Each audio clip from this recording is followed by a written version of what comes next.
kuwa pamoja na sisi. Baba, ni katika jina la Yesu ninakushukuru Mungu uliye mwaminifu kwa ajili ya muda na wakati kama huu. Asante kwa kuwa Mungu wewe umekuwa mwema sana, umetulinda asubuhi mpaka usiku wa leo. Pokea sifa na utukufu Bwana, hakika jina lako linatukuzwa milele yote. Bwana, tumesogea mbele zako kusikia kile ambacho Bwana umetuandalia.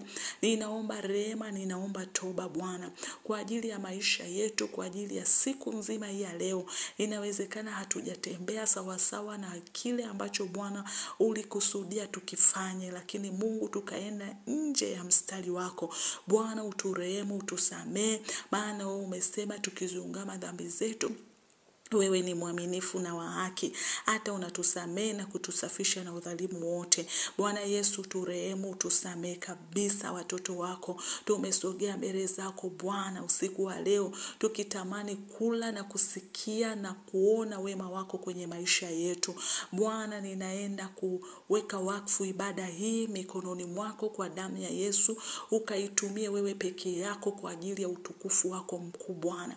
Asiwepo hata mmoja atakayejitwalia utukufu, bali utukufu wote Bwana ukurudie wewe. Ninamimina damu ya Yesu Kristo kwa kila anayesikiliza sasa na atakayesikiliza baadaye. Damu ikanene mema juu yao, wakalielewe na neno lako, wakaelewe na kile ambacho Bwana umekikusudia kwenye maisha yetu.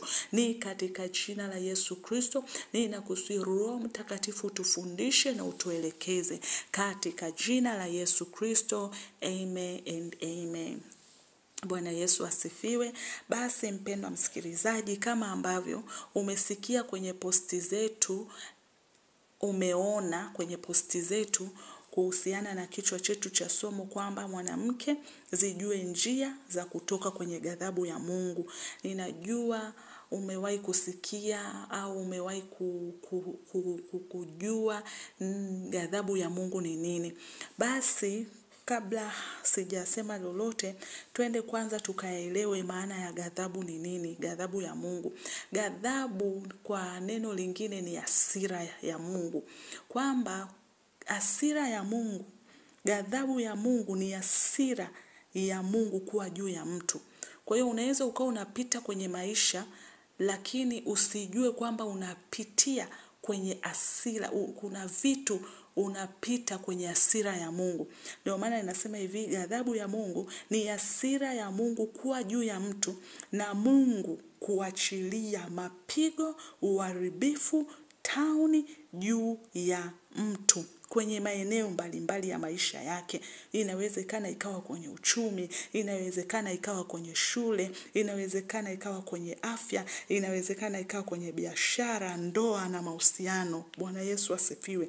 Kwa hiyo ghadhabu ya Mungu ni hasira ya Mungu kuwa juu ya mtu, na Mungu kuachilia mapigo, tauni na uharibifu juu ya maisha ya mtu. Bwana Yesu asifiwe. Mpendwa msikilizaji unayenisikiliza, inawezekana unanisikiliza saa hii na unapita kwenye ghadhabu ya Mungu, lakini haujui kwamba hicho unachokipitia, je, ni ghadhabu ya Mungu au unapita kwenye mapambano ya kivita na shetani. Kwa hiyo kuna vitu viwili. Unaweza ukawa unapitia kwenye changamoto fulani kwenye maisha. Inawezekana unapita kwenye changamoto ya uchumi, inawezekana unapita kwenye changamoto kwenye ndoa, inawezekana unapita kwenye changamoto kwenye mahusiano, lakini usijue kwamba hicho unachokipitia kinaweza kisiwe ni upinzani wa shetani, bali kinaweza kuwa ni ghadhabu ya Mungu. Bwana Yesu asifiwe sana. Fungua na mimi Kumbukumbu la Torati 6 mstari wa 15. Neno la Mungu linasema hivi: kwani Bwana Mungu wako aliye katikati yako ni Mungu mwenye wivu, isije ikawaka juu yako hasira ya Bwana Mungu wako akakuangamiza kutoka juu ya uso wa nchi. Kwa hiyo Mungu wetu tunaona ni Mungu mwenye wivu, na kinachomsababisha Mungu aachilie ghadhabu au aachilie hasira yake juu ya maisha yetu ni kwa kutenda dhambi. Dhambi ndio mlango mkubwa sana unaofungua kuishusha hasira ya Mungu kwenye maisha yetu. Bwana Yesu asifiwe. Bwana Yesu asifiwe sana. Kwa hiyo unaweza ukawa Unaweza ukawa unapita kwenye maisha ukipambana, ukitamani kuvuka kwenye maeneo mbalimbali, lakini hauoni mpenyo, hauoni mambo yakisogea, na kumbe nyuma yake ujui kuna ghadhabu na au hasira ya Mungu iko juu ya maisha yako. Wewe unaendelea kupambana kupiga mapepo, unaendelea kupambana kupiga uchawi, unaendelea kupambana na falme na mamlaka, na kuto kujua kwamba nyuma yako kuna hasira ya Mungu, kwa sababu kuna uovu ulifanyika zamani au uovu uliufanya wewe mwenyewe. Bwana Yesu asifiwe. Bwana Yesu asifiwe. Kwa hiyo kitu kinachosababisha hasira ya Mungu au ghadhabu ya Mungu kuwa juu ya mtu ni dhambi. Bwana Yesu asifiwe. Dhambi inasababisha kabisa hasira ya Mungu iwe juu ya mtu. Ukirudi kwenye ile Mwanzo ile sura ya 7, kuna ile habari ya Nuhu. Ile habari ya Nuhu ambapo Mungu aliona mwanadamu amemwasi, anatenda maovu, anafanya vitu vya kumchukiza. Mungu alikasirika. Bwana Yesu asifiwe. Mungu alikasirika na aliamua kuachia gharika ambalo lilileta uharibifu na liliua karibia watu wote waliokuwepo kule, kasoro Nuhu na familia yake. Bwana Yesu asifiwe sana. Bwana Yesu asifiwe sana. Kwa hiyo tukisoma Mwanzo 6, funua na mimi Mwanzo 6 ili niweze kukuonyesha hasira ya Mungu waga inaanzia kwenye kitu gani, kwa sababu nimekuambia hasira ya Mungu inaposhuka juu ya mtu ujue kuna uovu nyuma yake. Iwe ni dhambi umefanya wewe au dhambi zilizofanyika zamani. Fungua na mimi Mwanzo 6 mstari ule wa kwanza. Neno la Mungu linasema hivi: ikawa wanadamu walipoanza kuzidi usoni pa nchi, na wana wa kike walizaliwa kwao. Wana wa Mungu waliowaona hao binti za wanadamu ya kuwa ni wazuri, wakajitwalia wake wowote waliowachagua. Bwana akasema, roho yangu haitashindana na mwanadamu. Umeona? Kwa kuwa yeye naye ni nyama, basi siku zake zitakuwa miaka 120. Bwana Yesu asifiwe. Bwana, twende mstari wa 5. Bwana akaona ya kuwa maovu ya mwanadamu ni makubwa duniani, na kwamba kila kusudi analowaza moyoni mwake ni baya tu siku zote. Bwana akagairi na kwa kuwa amemfanya mwanadamu duniani, akahuzunika moyo. Kwa hiyo ukisoma ule mstari wa 7 anasema Bwana akasema nitamfutilia mbali. Lakini ni nini kilichomfanya Bwana Mungu amfutilie mbali mwanadamu? Ni dhambi. Dhambi zilimfanya Mungu aingie na hasira yake na kuamua kutaka kuleta uharibifu na kuwaondoa wanadamu wote. Angalia mstari wa 6 anaposema Bwana akagairi kwa kuwa amemfanya mwanadamu duniani, akahuzunika moyo. Na alipohuzunika moyo, anasema Bwana akasema nitamfutilia mbali mwanadamu niliyemuumba usoni pa nchi, mwanadamu na mnyama na kitambaacho na ndege wa angani, kwa maana na gairi ya kwamba nimewafanya. Lakini Nuhu akapata neema machoni pa Bwana. Bwana Yesu asifiwe. Nuhu alipata neema machoni pa Bwana. Ni kwa sababu gani Nuhu alipata neema? Anasema hivi, kwa sababu Nuhu, mstari wa 9, Nuhu alikuwa mtu wa haki, mkamilifu katika vizazi vyake vyote. Nuhu alikwenda pamoja na Mungu. Bwana Yesu asifiwe. Kwa hiyo hapa tunaona kwamba hasira ya Mungu ilishuka juu ya hawa watu kwa sababu walitenda dhambi, walifanya uovu. Hebu fikiri, Mungu aliwamaliza hawa wote kwa sababu ya nini? Ya dhambi. Hata mtoto ambaye hakutenda dhambi, hata mnyama ambaye hakutenda dhambi aliingia kwenye hilo uharibifu, aliingia kwenye hilo pigo, kwa sababu Mungu alighadhibika na hasira yake ikawaka juu ya hawa watu. Ukija ukasoma hapa kwenye huu mstari wa 9, Nuhu ndo alipata neema machoni pa Bwana, kwa sababu Nuhu alikuwa mkamilifu. Nuhu alikuwa mwenye haki, alikuwa sio mtenda dhambi. Nuhu alikwenda pamoja na Mungu kwenye maisha yake. Kwa hiyo gharika lilipokuja, Nuhu na familia yake walipata ukombozi. Kwa hiyo kosea wewe sasa hivi, unafungua mlango wa ghadhabu ya Mungu kupita mpaka kwenye kizazi chako. Bwana Yesu asifiwe. Unapofanya uovu sasa hivi, unafungulia mlango wa ghadhabu ya Mungu kupita kutoka kizazi chako kwenda kizazi kingine. Bwana Yesu asifiwe. Bwana Yesu asifiwe sana. Ukirudi kwa habari ile ya Sodoma na Gomora, Mungu aliona uovu umekuwa mwingi pale Sodoma na Gomora. Mungu aliwateketeza kwa moto. Ni kwa sababu gani hasira ya Mungu ilishuka? Ni kwa sababu watu walitenda dhambi. Bwana Yesu asifiwe. Watu walipomkosea Mungu walitenda dhambi ambayo ilisababisha hasira ya Mungu kuwaka na kuja kwenye maisha ya watu na kuharibu kabisa. Bwana Yesu asifiwe. Kwa hiyo mpaka hapo ninadhani utakuwa umenielewa ghadhabu ya Mungu inasababishwa na nini? Inasababishwa na dhambi. Unapofungulia mlango wa uovu, unasababisha Mungu kushusha hasira yake juu ya maisha yako mpaka kwenye kizazi chako. Unasababisha uovu umeufanya wewe, unasababisha watoto wako wapite kwenye mapigo ambayo hayakutakiwa kupita kwao, kwa sababu wewe mzazi umefungulia lango la dhambi, umefungulia lango la uovu, na Mungu alipoangalia hasira yake ikawaka, ikaachilia mapigo. Bwana Yesu asifiwe. Ukija ukaangalia hasira ya Mungu iliwaka kwa Farao pale alipowashikilia wana wa Israeli, walipoachilia ile damu ya Yesu. Yule mharibu aliposhuka, aliua mzaliwa wa kwanza. Si kila mzaliwa wa kwanza wa wana wale wa Misri. Sidhani kama hao wa Misri watoto wao walikosea, lakini kwa sababu wazazi wao walikosea, Mungu alinyanyuka kwa hasira yake akapiga uzaliwa wote wa kwanza. Bwana Yesu asifiwe. Bwana Yesu asifiwe. Kwa hiyo nataka nikuonyeshe, kabla hatujaendelea mbele kwa sababu tunatakiwa tuombe, nataka nikuonyeshe kwanza vitu vichache, vitu vinavyosababisha ghadhabu ya Mungu kwenye maisha yetu. Bwana Yesu asifiwe. Vipo vitu vingi ambavyo vinasababisha ghadhabu ya Mungu kuwa juu ya maisha yetu. Lakini mimi nimekuandalia vichache ambavyo vitakufanya uweze kutafakari na kujua ni kitu gani unatakiwa kuvuka hapo. Bwana Yesu asifiwe. Kitu cha kwanza ambacho kinasababisha ghadhabu ya Mungu kwenye maisha yetu ni kwa kutokumtii Mungu kwenye mambo na maagizo ambayo anatupa. Bwana Yesu asifiwe. Bwana Yesu asifiwe sana.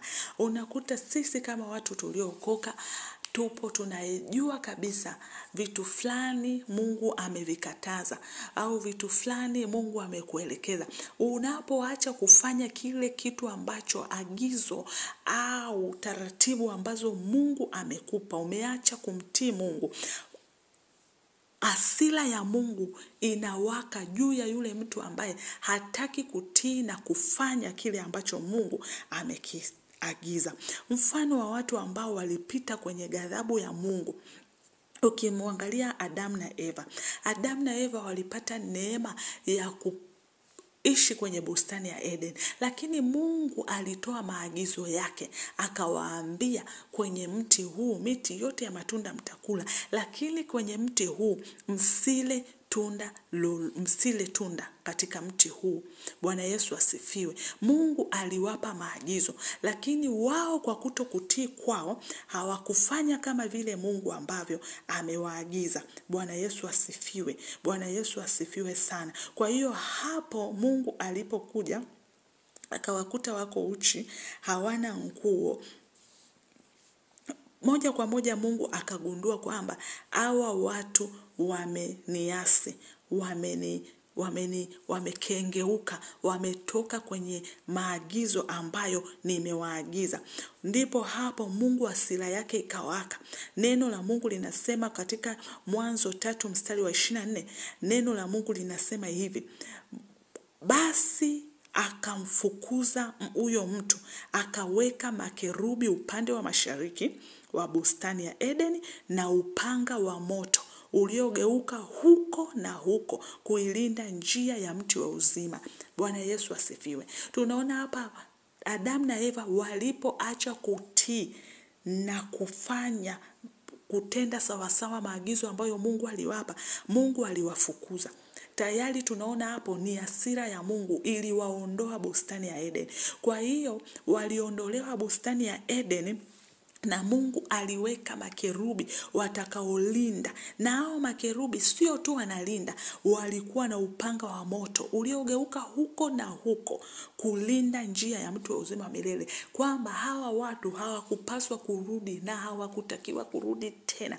Hasira ya Mungu, mpendwa msikilizaji, inaponyanyuka kwenye maisha yako, hakuna alternative yoyote itakayo kufanya wewe urudi uishi kwenye Edeni yako. Tunajua Edeni ni mahali ambapo pana pumziko. Edeni ni mahali ambapo unapata raha. Edeni ni mahali ambapo unapata kile ambacho Mungu alikuandalia. Lakini kwa nini waliondolewa kwenye Edeni? Lakini kwa nini saa hivi hatuishi kwenye ile Edeni ambayo Mungu ametukusudia tuishi ili tufurahie matunda ya uzima? Ni kwa sababu tulitoka kwenye lile kusudi la Mungu, tuliacha kumtii Mungu, na hasira ya Mungu ikatuondoa kwenye ule mti wa uzima, ikatuondoa, na wakawekwa walinzi wakali walioshika upanga wa moto. Kwamba mtu aliyeshika upanga wa moto means kwamba hautakiwi kusogea hilo eneo wala kugusa kilichopo ndani ya hilo eneo. Utaviona vizuri, utaviona vinang'aa, lakini hauruhusiwi kwenda kusogea pale. Ni kwa sababu gani? Hasira ya Mungu imesimama, upanga wa moto umesimama. Unaashiria kwamba hapo kwenye hayo malango iko hasira ya Mungu inayokuzuia wewe usirudi katika Edeni yako. Bwana Yesu asifiwe. Kwa hiyo hiki ni kitu kimoja kinachosababisha kabisa Mungu ashushe hasira yake, ni kwa kutokumtii na kutokufuata maagizo ambayo anakupa. Bwana Yesu asifiwe. Kwa hiyo inawezekana sasa hivi, mpendwa msikilizaji unayenisikiliza, wewe unadhani kwamba unapambana na nini?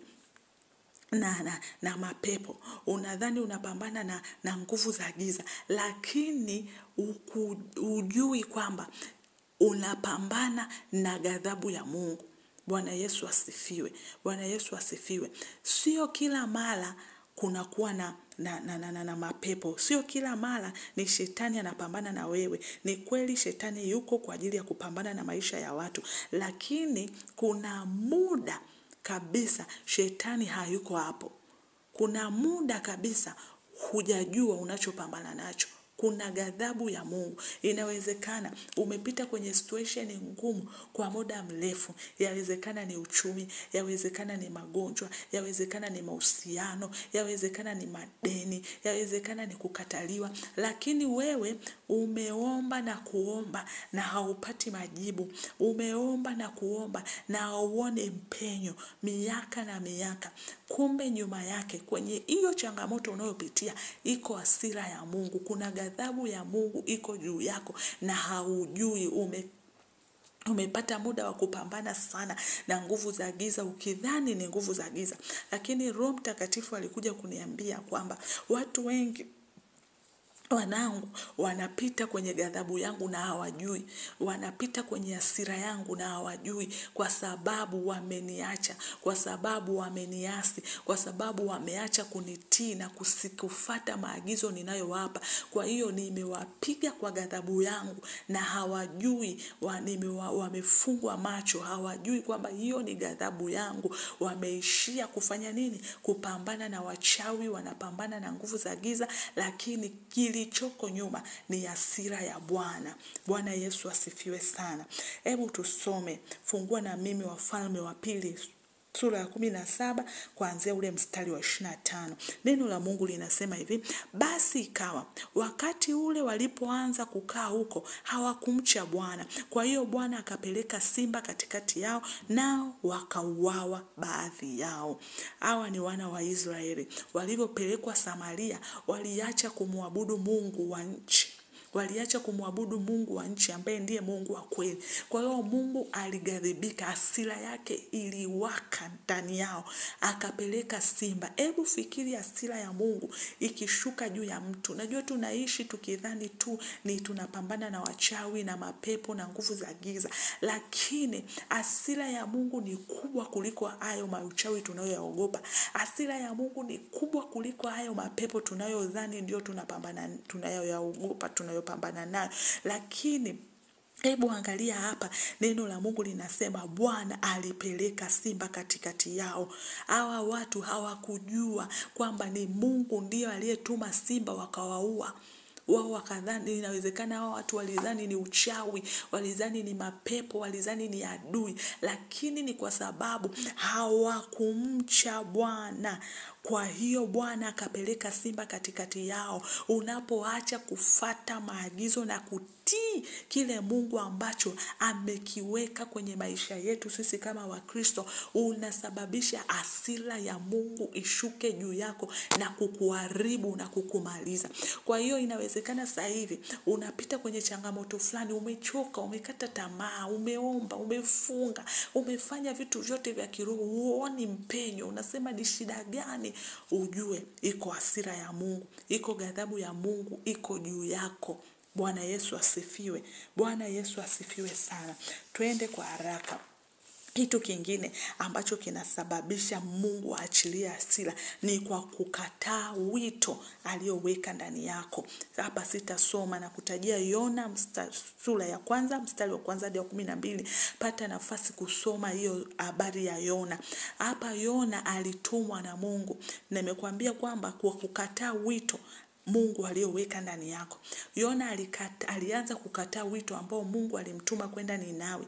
Bwana Yesu asifiwe. Inawezekana Mungu ameweka wito ndani yako. Ameweka wito wa uimbaji, ameweka wito wa kuvuna nafsi, ameweka wito wa kuhubiri. Ndio maana neno la Mungu linasema hivi: mavuno ni mengi lakini watenda kazi ni nini? Ni wachache. Mungu amekuita, lakini kila siku unatanguliza vya kwako, kila siku unakwepa kufanya kile Mungu ambacho anataka ukifanye. Kama mavuno ni mengi lakini watenda kazi ni wachache, huoni kwamba hayo mavuno yanaharibika? Huoni kwamba hayo mavuno yanapotea na Mungu ananyanyuka kwa hasira, anakupiga? Angalia hapa Yona ambavyo alikataa kwenda kufanya kazi ya Mungu, akasafiri, akasababisha uharibifu, akasababisha ile merikebu kutaka kuzama. Kwa hiyo wale watu kwenye merikebu wakaanza kushangaa, mbona kumekuwa hivi? Mbona kumekuwa na Tarshishi hivi? Wakaanza kuhangaika, wakaanza kupunguza vitu. Fikiria tuseme ni meli imetoka China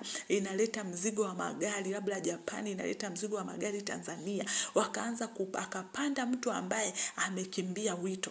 Kwa hiyo watu wa mule wakaanza kupunguza. Kama ni wewe ndio umeagiza gari lako linatupwa huko, mizigo yako inatupwa baharini kwa sababu ya mtu mmoja ambaye amefanya nini? Amekataa wito. Kwa hiyo walipita, waliomba, walipambana kwa kila namna, lakini hawakupata mpenyo yoyote mpaka walipokuja kugundua kwamba Yona ndiye sababu. Na Yona alikuja kujua kwamba iko alichokifanya ndicho kimesababisha hasira ya Mungu. Nimekuambia ghadhabu ya Mungu inapokuja, atakayekosea ndio atasababisha watu wote waingie kwenye ghadhabu.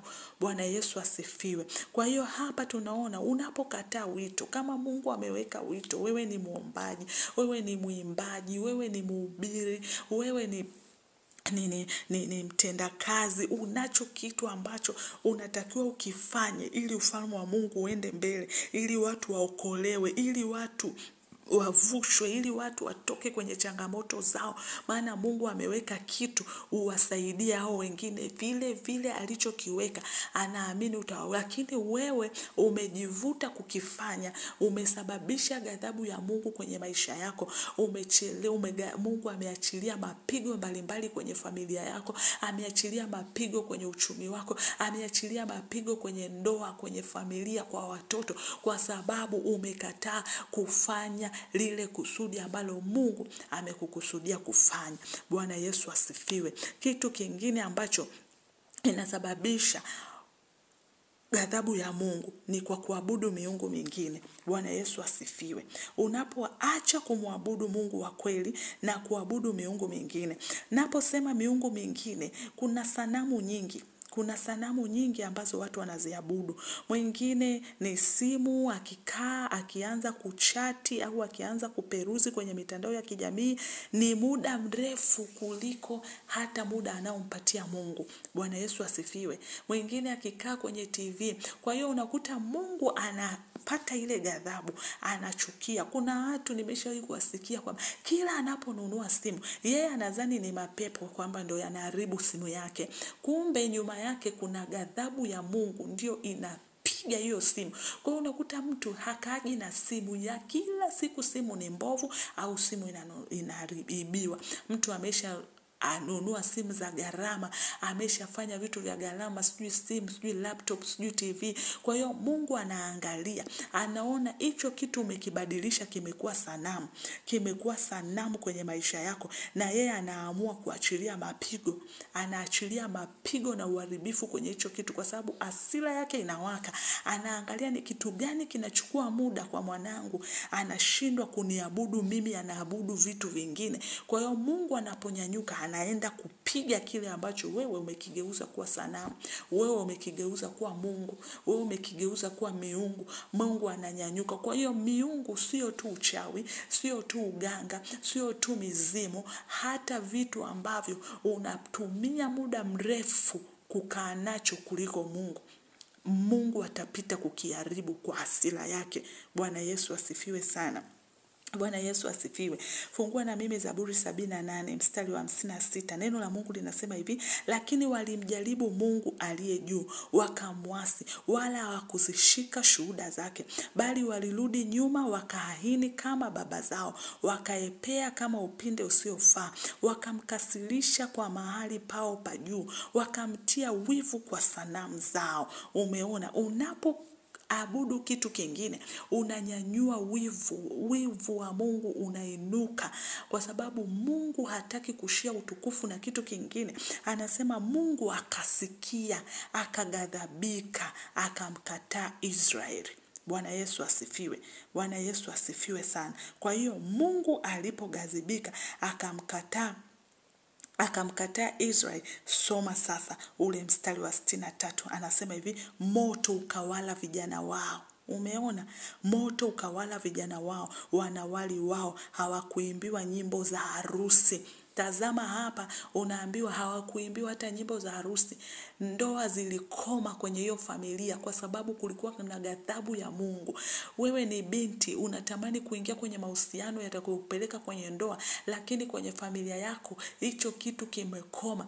Unaweza ndio umeshapambana na mizimu, umeshapambana na nguvu za giza, lakini haukujua kwamba kuna vitu ambavyo viliinuliwa kwenye familia yako ambavyo vikamghadhibisha Mungu, na Mungu akapata hasira, akaenda kuachilia ghadhabu yake kwenye eneo la mahusiano, akaachilia ghadhabu yake kwenye eneo la uchumi, akaachilia ghadhabu yake kwenye eneo la afya. Kwa hiyo sio tu simu, na kuna uchawi, kuna uganga. Mungu anapoona kwenye familia watu wamenyanyuka na wameinua miungu mingine, wameanza kuabudu sanamu, hasira ya Mungu inashuka. Ndio maana hapa anasema hivi, anasema moto moto ukawala, mstari wa 63, moto ukawala vijana wao. Mungu alipoghadhibika akaachilia moto.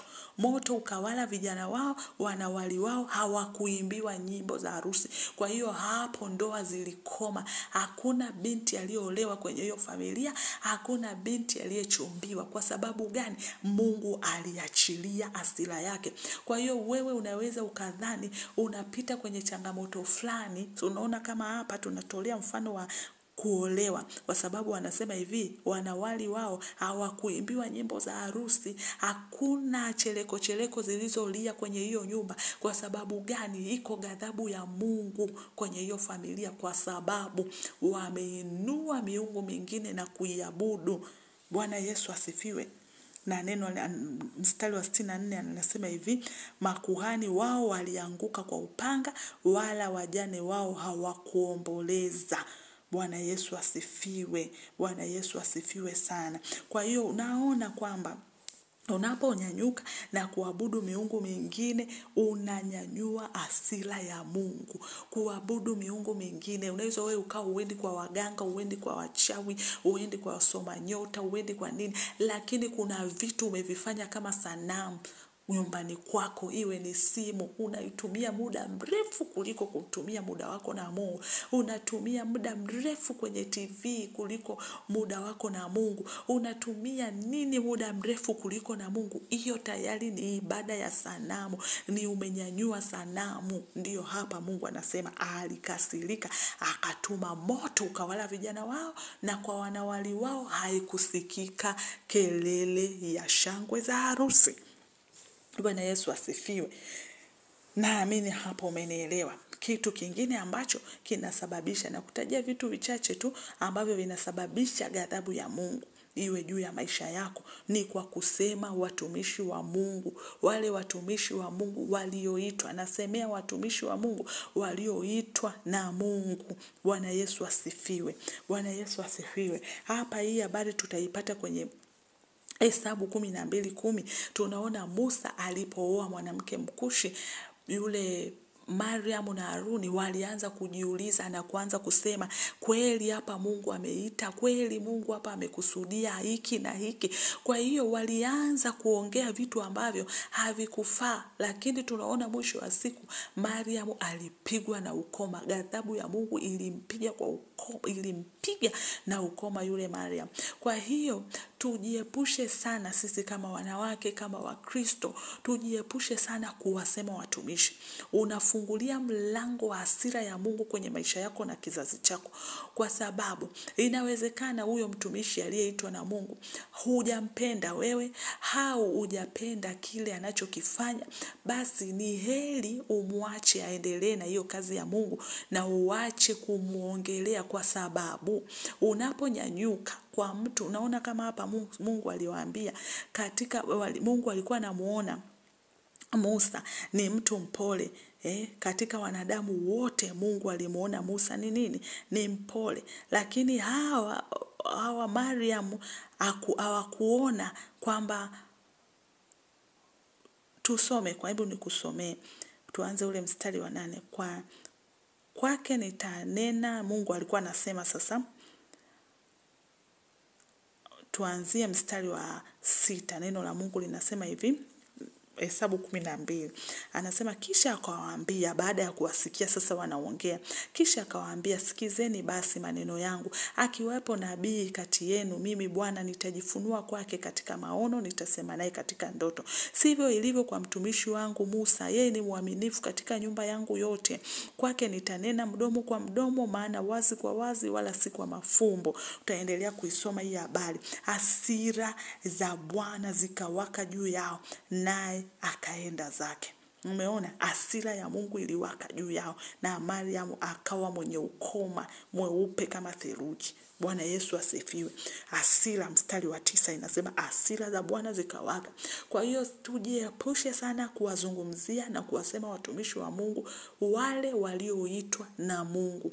Kwa sababu kama mtumishi wa Mungu ameitwa na Mungu kwa ajili ya kazi yake, tujue kwamba sisi tunaweza tukaona madhaifu, ni kweli bado yule ni mwanadamu. Tunaweza tukaona madhaifu, lakini Mungu anakuwa amemwamini. Sisi hatuoni kile ambacho Mungu amekiona. Bwana Yesu asifiwe. Hapa Haruni na Mariamu hawakuona kile ambacho Mungu alikuwa anakiona kwa Musa. Ndio maana Mungu anawaambia hivi kwamba sivyo alivyo mtumishi wangu Musa, yeye ni mwaminifu katika nyumba yangu yote. Sisi tunaweza tukauona upungufu wa Musa kumwoa mwanamke Mkushi, lakini Mungu alimwamini sana. Na katika watu wote pamoja na Musa kuoa mwanamke Mkushi, lakini katika yote bado Mungu alikuwa anamuona Musa ni mwaminifu. Kwa hiyo sisi tunaweza tukamuona huyo mtumishi wa Mungu na mapungufu yake, lakini Mungu anamuona kwa namna nyingine ambayo sisi hatuioni. Kwa hiyo unaponyanyuka na kumzungumzia mtumishi wa Mungu, unanyanyua hasira ya Mungu, kwa sababu unapingana na Mungu kwenye kile ambacho yeye anakiona, ila wewe unatafuta namna ambavyo wewe unatamani huyo mtumishi yawe. Kwa hiyo unafungua mlango wa ghadhabu ya Mungu juu ya maisha yako. Unafungua mlango wa vitu vibovu kuingia kwenye maisha yako na uzao wako. Kwa hiyo mimi napokusi kama mwanamke, hakikisha sana, sisi wanawake tunapendaga kuongea sana, hakikisha sana wewe kama mwanamke unajiepusha sana kuwazungumza watumishi wa Mungu. Umeona mtumishi wa Mungu ana mapungufu, unayo neema ya kumwombea, nenda magotini pa Mungu muombe. Jiepushe kuzungumza, kwa sababu katikati ya mapungufu yake bado Mungu anamwamini, bado Mungu anamuona ni heri kuliko wewe unavyokiona. Kwa hiyo ili tujiepushe na hizi ghadhabu za Mungu, tuache kuwazungumza watumishi walioitwa na Mungu kwa ajili ya kazi ya Mungu. Bwana Yesu asifiwe. Kitu cha mwisho ni kwa kulipiza visasi. Bwana Yesu asifiwe. Kitu ambacho kinasababisha ghadhabu ya Mungu ni pale ambapo unalipiza kisasi. Umetendewa baya, muachie Mungu, atakulipia. Ukisoma kwenye Mithali, fungua na mimi Mithali 17 mstari wa 13. Neno la Mungu linasema hivi, yeye arudishaye mabaya badala ya mema, mabaya hayataondoka nyumbani kwake. Kwa hiyo hapa tunaambiwa kwamba wewe unayerudisha mabaya badala ya mema, mabaya hayataondoka nyumbani mwako. Kwa hiyo tujiepushe kulipiza kisasi, kwa sababu kisasi ni juu ya Bwana. Unapolipiza kisasi unafungulia mlango wa mabaya kuwa kwenye nyumba yako, mlango wa mabaya kuwa juu ya watoto wako. Kuna watu wamekukosea, kuna watu wamekufanyia mabaya, muachie Mungu, kwa sababu anasema wapenzi kwenye Warumi 12 mstari wa 19, msijilipize kisasi bali ipisheni ghadhabu ya Mungu, maana imeandikwa kisasi ni juu yangu, mimi nitalipa, anena Bwana. Kwa hiyo jiepushe na kulipiza kisasi kwa chochote unachofanyiwa, kwa sababu kisasi ni juu ya Bwana. Bwana Yesu asifiwe. Kwa hiyo yuko mtu sahihi anaweza kawa anajiuliza, sasa nitajuaje kama ninapita kwenye hasira ya Mungu au ninapita kwenye upinzani wa shetani? Maana hapo unaweza ukawa unapitia kwenye changamoto fulani, magonjwa, vitu mbalimbali. Nimekuambia ndoa, mahusiano, shule, sijui nini unavyoviona unapitia. Kwa hiyo kuna vitu viwili. Kunaweza kukawa ni Mungu, ghadhabu ya Mungu, au ni unapambana na vitu vya giza, uchawi, mapepo, au kuna kitu Mungu anataka amekiruhusu ili yeye ajitwalie utukufu. Kuna vitu vitatu. Kwa hiyo kuna mtu hapa anajiuliza, nitajuaje sasa kwamba hii ni hasira ya Mungu? Nataka nikupe dalili moja ambayo itakufanya ujue sahihi usiku kwamba unapita kwenye hasira ya Mungu. Bwana Yesu asifiwe. Dalili moja itakayokufanya wewe ujue hicho unachokipitia sahihi ni hasira ya Mungu, ni kupita kwenye changamoto fulani kwa muda mrefu bila kupata utatuzi au msaada wowote wa Mungu au wa binadamu. Bwana Yesu asifiwe. Yaani kuna changamoto unapitia, kama ni changamoto ya uchumi, unapita, kwa sababu ikiwa ni mapepo, Mungu waga anafungua mlango. Utapambana na hayo mapepo, lakini Mungu atakulisha mana jangwani, atakusaidia kwa namna moja ama nyingine. Watu watainuka watakusaidia, watu watainuka watakufadhili, huku unaendelea kupambana. Lakini ikiwa ni hasira ya Mungu, waga Mungu anafunga mlango, hakuna msaada wowote. Huwezi kuona hiyo changamoto imetokana na nini, hujui ni nini kinapambana na wewe, na hata ukijua utafichwa, hautajua ni kitu gani kinapambana na wewe. Utaishia kugombana na watu tu, lakini usijue ni nini kinapambana na wewe. Kwa hiyo dalili mojawapo ya kukuonyesha kwamba unapita kwenye ghadhabu ya Mungu ni kupita kwenye changamoto fulani yoyote, ihitaji kwa majina sahihi unayoijua.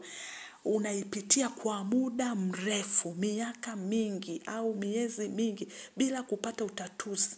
Na hakuna mtu anayekusaidia, mpaka unaanza kuchukia watu, mpaka unaanza kuona watu, mbona watu hawanisaidii, au watu hawanioni, mbona nikiwaomba fedha hawanisaidii, mbona nikiwaomba msaada hawanisaidii, au hawaoni. Ni ujue unapita kwenye ghadhabu ya Mungu pendwa. Hiyo ni ghadhabu ya Mungu, imezuia msaada. Ndio maana nakwambia kwamba alipowaondoa Adamu na Eva aliweka makerubi wenye upanga mkali wakilinda huko na huko, yani kusitokee msaada wowote juu ya maisha yako. Kwa hiyo hii ni dalili itakayo kuonyesha kwamba mpendwa unapita kwenye nini? Ghadhabu.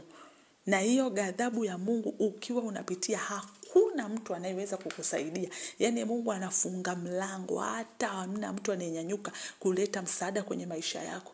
Unaanza tu kuona watu hawakupendi, na watu waliokuzunguka wanazo fedha, wanazo mali, lakini na una shida ya uchumi na hawakusaidii, hawakupi wala hawakuonei huruma. Jua sio mapepo, jua sio mashetani, jua sio mizimu. Hapo iko hasira ya Mungu.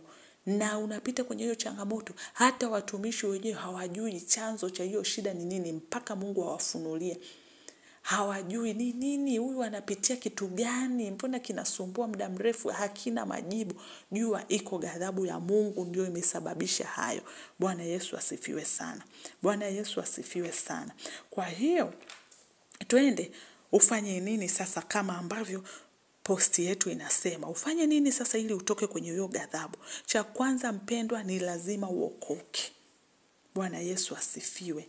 Bwana Yesu asifiwe sana. Ni lazima uokoke. Unapookoka unakuwa mwana wa Mungu na unafungulia mlango wa kupata msaada kutoka kwa Mungu. Bwana Yesu asifiwe. Fungua na mimi Mithali 28 mstari wa 13. Neno la Mungu linasemaje hapo? Anasema hivi, afichaye dhambi zake hatafanikiwa, bali yeye aziungamaye na kuziacha atapata rehema. Kwa hiyo unapookoka unaamua kuziweka wazi dhambi zako kwa Mungu, na yeye na yeye atakufungulia mlango wa kupata rehema. Bwana Yesu asifiwe. Bwana Yesu asifiwe. Fungua Matendo ya Mitume sura ya 3 mstari wa 19. Neno la Mungu linasemaje hapo? Neno la Mungu linasema hivi, na watu wengi katika wale Matendo ya Mitume 3 mstari wa 19. Neno la Mungu linasema, tubuni basi mrejee, ili dhambi zenu zifutwe, zipate kuja nyakati za kuburudisha kwa kuwako kwake Bwana. Kwa hiyo unapoamua kuokoka, hii ni njia mojawapo ambayo itakufanya utoke kwenye ghadhabu ya Mungu. Inawezekana unapita kwenye ghadhabu ya Mungu na bado hujampokea Yesu Kristo kuwa Bwana na Mwokozi wako. Unachotakiwa ni kuokoka ili zipate kuja nyakati za kuburudishwa. Umepita kwenye changamoto muda mrefu, umepita kwenye maumivu muda mrefu, unahitaji zile nyakati za kuburudishwa. Ni lazima kwanza umpokee Yesu Kristo kuwa Bwana na Mwokozi wako. Cha pili ni toba. Ili utoke kwenye ghadhabu ya Mungu, ni lazima utembee kwenye toba. Toba ni kuacha dhambi, ni kujinyenyekesha, ni kuomba, ni kutafuta uso wa Mungu, ni kuacha njia mbaya. Bwana Yesu asifiwe. Ukisoma kwenye Mambo ya Nyakati, sitasoma Mambo ya Nyakati wa pili sura ya 7 mstari wa 13 hadi wa 14. Tunaona hapo neno la Mungu linatuambiaje? Linatuambia kwamba kama nikizifunga mbingu isiwe mvua, tena nikiamuru nzige kula nchi, au nikiwapelekea watu wangu town, ikiwa watu wangu walioitwa. Umeona, anasema nikizifunga mbingu, tayari hiyo ni ghadhabu. Akifunga mbingu ujue kuna ghadhabu ya Mungu. Akiyatuma nzige kula nchi, kuna ghadhabu ya Mungu. Akipelekea watu wake town, tayari ni ghadhabu ya Mungu. Bwana Yesu asifiwe. Ujue hivi vitu vitatu: mvua isiponyesha, akiamuru nzige, akipelekea watu tauni, vitu vitatu, ujue tayari iko hasira ya Mungu hapo. Kwa hiyo kinachotakiwa ili utoke kwenye hasira ya Mungu ni kujinyenyekesha kwa toba, ni kuomba toba, ni kutafuta uso wa Bwana kwa toba, na kuacha njia mbaya. Toba ni kuacha dhambi. Unapoiacha dhambi, Mungu anaanza kujua kwamba wewe unajinyenyekesha. Maana anasema hivi, utakapofanya hivyo vitu, na kuomba na kutafuta uso na kuziacha, anasema hivi, atasikia toka mbinguni na kusamehe dhambi yao na kuiponya hiyo nchi. Kwa hiyo ili utoke kwenye ghadhabu ya Mungu ya kutokuwa na mvua, ya nzige na town, ni toba. Utakapojinyenyekesha, kutafuta uso wake na kuomba toba kwa Mungu, yeye anasema atasamehe, atasikia toka mbinguni, atasamehe na kuiponya hiyo nchi. Familia yako, ndugu zako, au wewe mwenyewe, au ndoa yako, biashara yako, chochote kile. Je, unapita kwenye ghadhabu ya Mungu? Ukijua unapita kwenye ghadhabu ya Mungu, hakikisha mpendwa msikilizaji, unakaa kwenye toba ili Mungu akurehemu. Kitu kingine ni kuomba rehema za Mungu. Bwana Yesu asifiwe. Rehema za Mungu ni huruma za Mungu.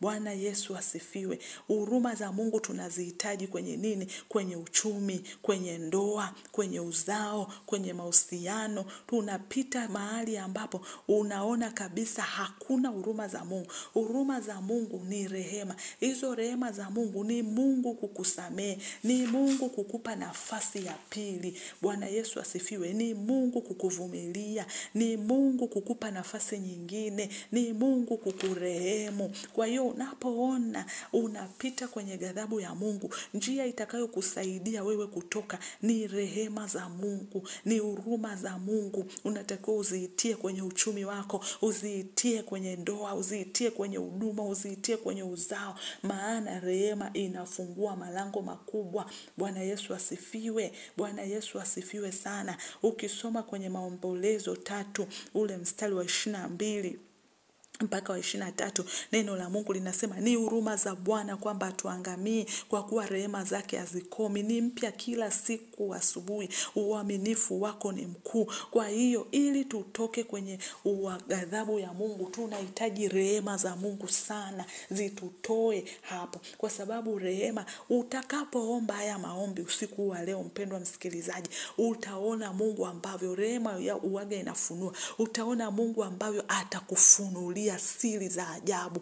Wewe ulikuwa unapambana na, inawezekana ninakupa mfano, labda unagombana na jirani yako, ukisema jirani yako ni mchawi, si ndio? Unaweza ukawa unahisi huyu jirani, maana kila ukiomba unaonyeshwa ndio jirani yako mchawi. Lakini unapoanza kwa uaminifu kuomba rehema, mwana wa Mungu, utakaposimama na kuomba rehema tu, Mungu atakufunulia. Wewe ulikuwa unasema ni jirani yako, Mungu atakufunulia, atakuonyesha siri ya kitu kinachokutesa. Unashangaa ni mjomba wako. Unapambana na paka aliye nje, unasema huyu paka kila siku anakuja hapa, huyu ndo atakuwa mchawi. Rehema zitakufunulia siri ya ajabu sana. Utashangaa kumbe ndo kuna nyoka ndani kwako ndiye anapambana na wewe. Kwa hiyo rehema za Mungu utakapoziita, zitakufunulia vitu ambavyo hukudhani wala hukuwahi. Wewe kila siku ukiomba unaona ni mtu fulani ndo anakuchezea. Utakapoingia usiku wa leo kuomba rehema, mwana wa Mungu, utarudi na ushuhuda. Utaniambia vitu utakavyoviona ambavyo vinakutesa kwenye maisha yako. Mungu atakufunulia siri ambazo hukuwahi kudhani. Yaani wewe ulikuwa unapambana na mtu fulani, lakini Mungu atakufunulia kwamba ni huyu ndiye amefanya. Kwa sababu Mungu anasema kwenye Zaburi 102:13 anasema wewe mwenyewe utasimama na kuirehemu Sayuni, kwa maana ndio wakati wa kuihurumia, naam majira yaliyoamriwa yamewadia. Mungu atasimama na kuirehemu Sayuni. Haya ndio majira yetu, mpendwa unayenisikiliza. Usiku wa leo na siku hizi ambazo Mungu ametupa, haya ndio majira ya Mungu kukurehemu. Haya ndio majira ya Mungu kututoa kwenye ghadhabu yake aliyoyaleta. Amini utakapoenda kuomba na mimi usiku wa leo. Amini kwamba Mungu ndio majira ameyakusudia. Kwa nini akutuletea somo hili siku zote hizo? Lakini ametuletea leo kwa sababu Mungu atasimama na kukurehemu, kwa maana wakati wa kuhurumia ndio huu. Bwana Yesu asifiwe. Bwana Yesu asifiwe sana. Kwa hiyo kuna kuomba rehema. Cha mwisho kabisa ni kuomba Mungu akuridhie. Lakini unamuomba Mungu akuridhie kwa namna gani? Kwa kujenga madhabahu ya Mungu aliye hai kwenye maisha yako. Bwana Yesu asifiwe. Bwana Yesu asifiwe. Fungua na mimi Samueli wa pili sura ya 24 mstari wa 25. Neno la Mungu linasema, naye Daudi, tazama hapa Mungu naye aliinuka. Ukisoma hapo mwanzo hatuna tu muda. Mungu aliachilia hasira yake, nao hao waliangamizwa sana. Lakini hapa neno la Mungu linasema, naye Daudi akamjengea Bwana madhabahu huko, akatoa sadaka za kuteketezwa, kwa sababu Mungu aliwaharibu kweli hawa. Akatoa sadaka za kuteketezwa na sadaka za amani. Basi Bwana aliridhia nchi na tauni ikazuiliwa. Umeona, na tauni ikazuiliwa katika Israeli. Unataka Mungu akuridhie. Kuridhiwa na Mungu ni Mungu kukubali, ni Mungu kukukubalia jambo fulani. Kwa hiyo unataka Mungu akuridhie, ni lazima unyanyue madhabahu ya Mungu aliye hai kwenye maisha yako. Nyanyua madhabahu ya Mungu aliye hai kwenye biashara yako, kwenye ndoa yako, kwenye maeneo mbalimbali ambayo unapita. Nyanyue madhabahu, jenga madhabahu ya Mungu aliye hai na utoe sadaka. Bwana Yesu asifiwe. Bwana Yesu asifiwe. Daudi alimjengea Bwana madhabahu na akatoa sadaka, ndipo Mungu alimridhia. Kwa hiyo katika yote haya utakayoomba, cha mwisho kabisa ni lazima umjengee Mungu madhabahu. Mungu wako kwenye ofisi yako, kwenye nyumba yako, kwa watoto wako. Ijenge madhabahu ya Mungu aliye hai. Itolee sadaka hiyo madhabahu ya Mungu aliye hai, na utaona Mungu atakavyokuridhia. Mungu akikuridhia anaiondoa tauni. Bwana Yesu asifiwe. Bwana Yesu asifiwe. Kwa hiyo kabla hatujapoteza muda, twende mbele za Mungu. Twende tuombe kwanza kwa ambaye wewe haujaokoka. Bwana Yesu asifiwe. Utaenda kwa mlolongo wa hivi vitu ambavyo nimekuelekeza. Wewe ambaye hujaokoka, omba na mimi sala hii. Sema, Bwana Yesu, mimi ni mwenye dhambi. Naungama mbele zako, nimekutenda dhambi siku zote. Nimekutenda dhambi siku zote. Bwana, ninakusii, ufute jina langu katika kitabu cha hukumu, andika jina langu katika kitabu cha uzima wa milele. Ingia ndani yangu, unifanye kuwa mwanao. Ni katika jina la Yesu Kristo nimeomba na kuamini, amen. Kwa hiyo hapo umeshaokoka, una uwezo sasa. Tunaingia kwenye toba. Hii toba inatufanya tunyenyekee na kuomba na kutafuta uso wa Bwana. Twende mbele za Mungu. Omba na mimi toba, mpendwa msikilizaji, kwa sababu umepita kwenye changamoto hii, kwenye ghadhabu ya Mungu. Wewe ukizani unapambana na mapepo, ukizani unapambana na mashetani, kumbe sio shetani, ni Mungu ameachilia hasira yake. Bwana Yesu asifiwe. Bwana Yesu asifiwe. Twende mbele za Mungu. Usijihesabie haki hata kama hujakosea wewe, lakini kama unapita kwenye hii ghadhabu niliyokuambia, umepita kwenye changamoto fulani muda mrefu, umeomba, umefunga, huoni majibu, na ujue kwamba kuna ghadhabu ya Mungu. Twende mbele za Mungu. Baba, katika jina la Yesu Kristo wa Nazareti, yekoria mashaya raba usia ramande rebosia, usiku wa leo Baba tunasogea mbele zako. Ninaomba ninaomba rehema na toba, ninaomba msamaha Bwana, mahali ambapo tumekukosea, mahali ambapo Bwana tumekutenda mabaya. Maana umesema wewe ukizifunga mbingu, wewe ukileta tauni, ukiachilia nzige. Mungu umesema ikiwa watu wangu walioitwa kwa jina langu watajinyenyekesha na kuomba na kuacha njia zao mbaya, wewe umesema utasikia, utaiponya hiyo nchi. Mungu turehemu, tusamehe. Mungu turehemu, tusamehe. Tutakase kwa damu yako ya thamani Baba. Turehemu kwa damu yako Baba. Tusamehe Mungu wangu. Hatukujua kwamba tunapambana na kitu gani. Kumbe ni ghadhabu yako iko juu ya maisha yetu. Tumepambana kwa muda mrefu tukijua tuna vifungo mbalimbali, na kumbe ni ghadhabu yako Bwana. Yesu turehemu. Yesu tusamehe kwa hiyo damu yako. Kwa hiyo damu yako. Nenda mbele za Mungu sasa. Nenda kaombe rehema za Mungu zipite kwenye maisha yetu. Zipite kwenye maisha yetu. Riko rabashanda rabasika reke seteria musaya ramashika. Nenda kaite rehema za Mungu kwenye ndoa yako. Nenda kaite rehema za Mungu kwenye uchumi wako. Nenda kaite rehema za Mungu rana mashia kwenye uzao wako. Nenda kaite rehema za Mungu ria mashegederia musaya ramashika ya rabasaya rama mama mama shandorobosi ya brana na masika. Maana neno la Mungu linasema katika Habakuki 3:2, Bwana nimesikia habari zako, yekoria masanto roboshika. Katika ghadhabu kumbuka rehema.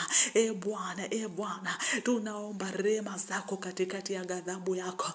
Bwana tunajua tumekukosea, na ghadhabu yako, hasira yako iko juu yetu.